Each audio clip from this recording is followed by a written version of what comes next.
RCP बाबू, जिस अडवाणी जी ने जिसकी सरकार बचाई और उस अडवाणी जी का क्या हश्र किया, अटल जी का क्या हुआ, मुरली मनोहर जोशी जी का क्या हुआ, उत्तराखंड के बड़े नेताओं का क्या हुआ,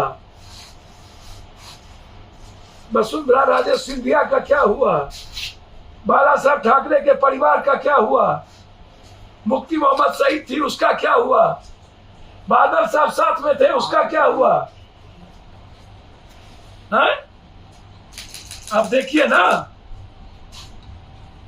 किसके हुए, संजय जोशी आरएसएस के हुए, किसके हैं ये हुए जो कांग्रेस में थे उसको मुख्यमंत्री बना दिया आसाम, ये गुलाम नबी आजाद के हुए, ये ज्योतिंद्र सिंधिया के हुए, जो वंशवाद, जितन प्रसाद वंशवाद,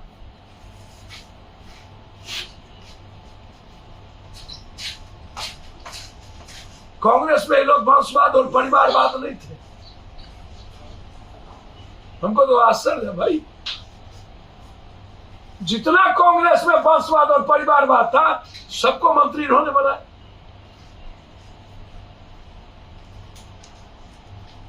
सबसे ज्यादा पीठ में खंजर तो इसी ने भोगा।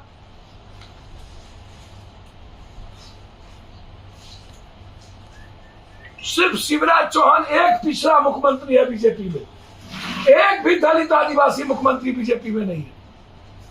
एक दो आदिवासी में एक को गिराने की कोशिश की गई। और शिबू सोरेन का बेटा किसी से डरने वाला? उसके बाद चंदी को आपने बर्बाद करने की कोशिश की, फिर नीतीश कुमार को लगातार आप ये बात ये कह रहे हैं, क्या क्या बोलते थे ये भाजपा के खिलाफ, पूरा सुधरी सबाब कबाब सारे आरोप कुछ नेता पर लगे रहे। वो ऐना दिखा रहे हैं नीतीश जी को, जो दो दो बार राज्यसभा भेजे, जिनको कभी, मैं सच कह रहा हूं, किसी भी कॉर्पोरेट और किसी भी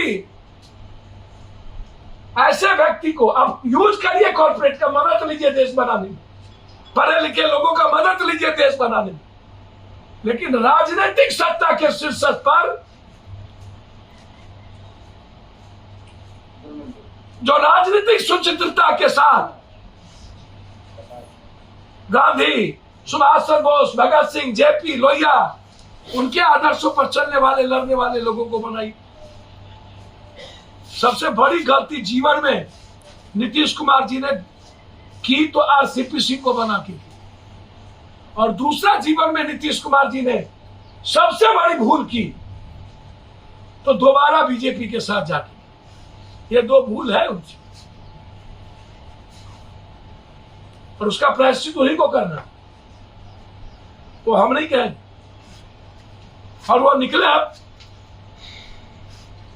इस मजबूत विचारधाराओं के साथ। राजेंद्र बाबू के बाद हमारे सबसे बड़े ताकतवर लीडर जगजीवन राम इस बिहार के, जगजीवन बाबू को देश का प्राइम मिनिस्टर बनने का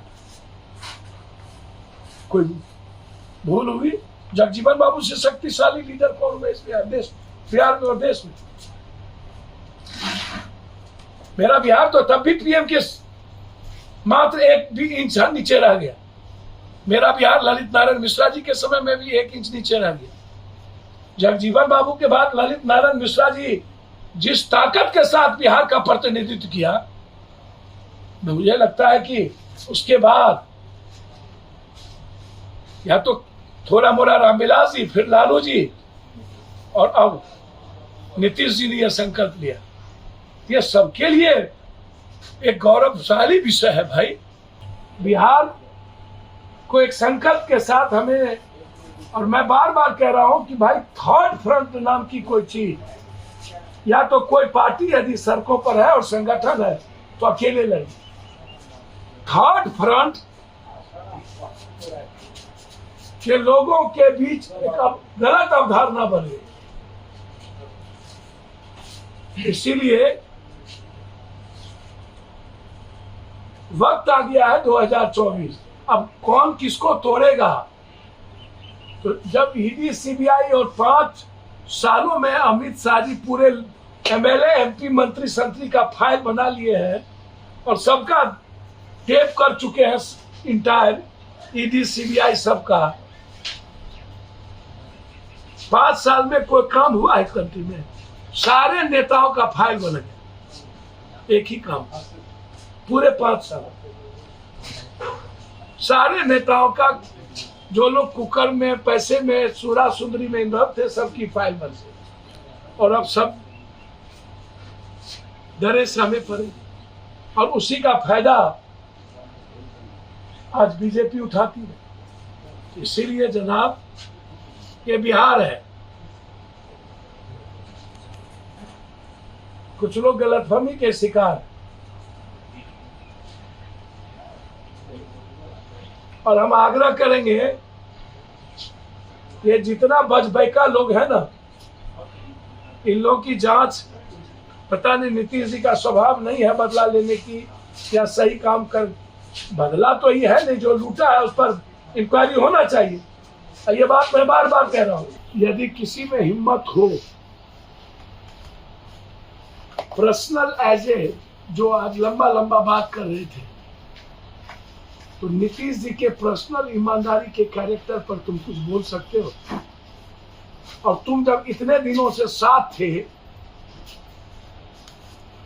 और 2000 इसके पहले जब आरजेडी और नीतीश कुमार जी एक होकर के लड़ रहे थे, और तब जब सरकार बदली थी, तब तो तुम भी साथ में थे।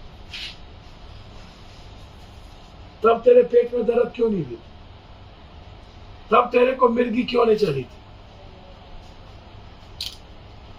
ये तो एक बड़ा विषय है कि नीतीश कुमार जी ने कमर कसा संकल्प लिया। देखिए, किसी के हाथ में कुछ नहीं होता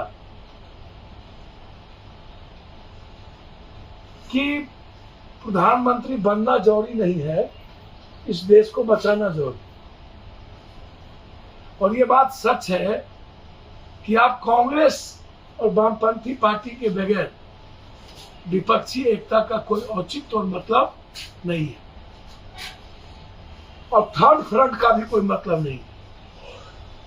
आप इसको समझ लीजिए, कोई मतलब नहीं। यदि आप 2024 में इस देश के युवाओं को, किसानों को, बेटियों को, महिलाओं को और देश की डेमोक्रेसी और संविधान को बचाना चाहते हैं, तो आपको बिना किसी पद के इस कंट्री के सबको एक होना पड़ेगा। और जो लोग आज यह कहते हैं कि बीजेपी और कांग्रेस छोड़, ये कांग्रेस छोड़ बीजेपी को हराने की वकालत करने वाला वह बीजेपी की बेटी है।